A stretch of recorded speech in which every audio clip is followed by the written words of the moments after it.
Assalamualaikum warahmatullahi wabarakatuh. Halo teman-teman, perkenalkan saya Rasmi, mahasiswa dari Universitas Megareski Makassar, Prodi S1 Farmasi. Video ini saya buat untuk memenuhi tugas wawasan ilmu farmasi. Saya akan menjelaskan secara singkat.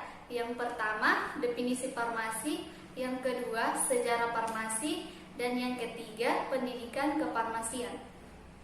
Yang pertama, sejarah farmasi. Farmasi berasal dari kata farmakon dari bahasa Yunani yang artinya obat atau racun. Mengapa farmasi dikatakan sebagai obat atau racun? Karena jika digunakan dengan dosis yang tepat akan berfungsi sebagai obat, sedangkan jika tidak digunakan secara tepat akan berfungsi sebagai racun.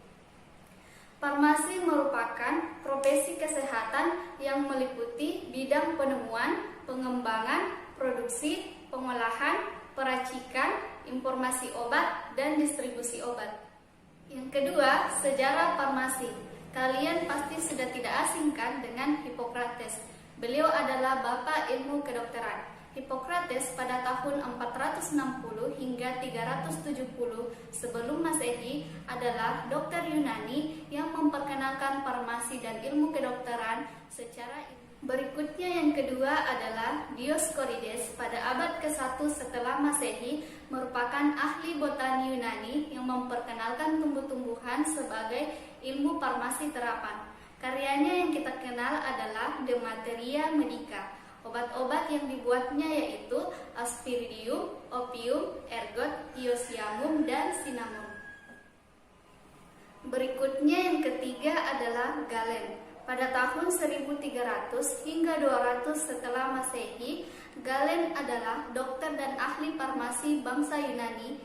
Karyanya dalam ilmu kedokteran dan obat-obatan yang berasal dari alam yang kita kenal formulanya dalam sediaan farmasi yaitu farmasi galenica.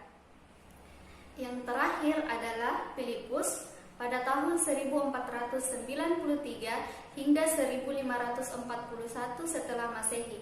Ia merupakan seorang dokter dan ahli kimia dari Swiss yang menyebut dirinya Paracelsus dan sangat besar pengaruhnya terhadap perubahan farmasi pada masa itu. Ilmu farmasi barulah menjadi ilmu pengetahuan yang sesungguhnya pada abad ke-17 di Prancis pada tahun 1797. Dan setelah berdirinya sekolah farmasi yang pertama di Prancis, barulah buku-buku tentang farmasi mulai diterbitkan dalam bentuk majalah, farmakope, dan komentar-komentar. Kemajuan ilmu farmasi di Prancis kemudian diikuti oleh negara-negara Eropa yang lain, misalnya Italia, Inggris, dan Jerman. Di Amerika Serikat sendiri, sekolah farmasi yang pertama berdiri pada tahun 1821 di Philadelphia. Sejalan dengan perkembangan ilmu pengetahuan, maka ilmu farmasi pun mengalami perkembangan hingga terpecah menjadi ilmu yang lebih khusus lagi, namun ilmu ini saling berkaitan. Misalnya, farmakologi, farmakognosi, galenika, dan kimia farmasi. Perkembangan farmasi di Indonesia dimulai sejak zaman Belanda, sehingga buku pedoman dan undang-undang pada masa itu berkiblat ke Belanda. Setelah kemerdekaan, buku pedoman maupun undang-undang yang dirasa masih cocok tetap dipertahankan dan dianggap tidak sesuai akan dihilangkan. Ketiga, jenis-jenis pendidikan farmasi. Yang pertama yaitu SMK Farmasi. Pendidikan ini ditempuh dalam waktu 3 tahun. Yang kedua adalah D3 Farmasi yang dirancang selesai dalam waktu 3 tahun dengan gelar Ahli Madya Farmasi. Yang ketiga adalah Strata 1 atau S1 dirancang dalam waktu 4 tahun dengan gelar SSI atau Sarjana Sains, SPAM atau Sarjana Farmasi. Yang keempat adalah Apoteker yang dirancang selesai dalam waktu 1 tahun dengan gelar APT.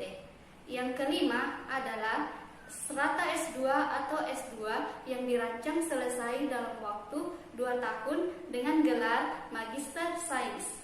Yang terakhir adalah program doktoral yang dirancang selesai dalam masa 3 tahun dengan gelar doktor. Demikian penjelasan singkat dari saya. Semoga video ini bermanfaat. Jangan lupa like, comment, and subscribe. Assalamualaikum warahmatullahi wabarakatuh.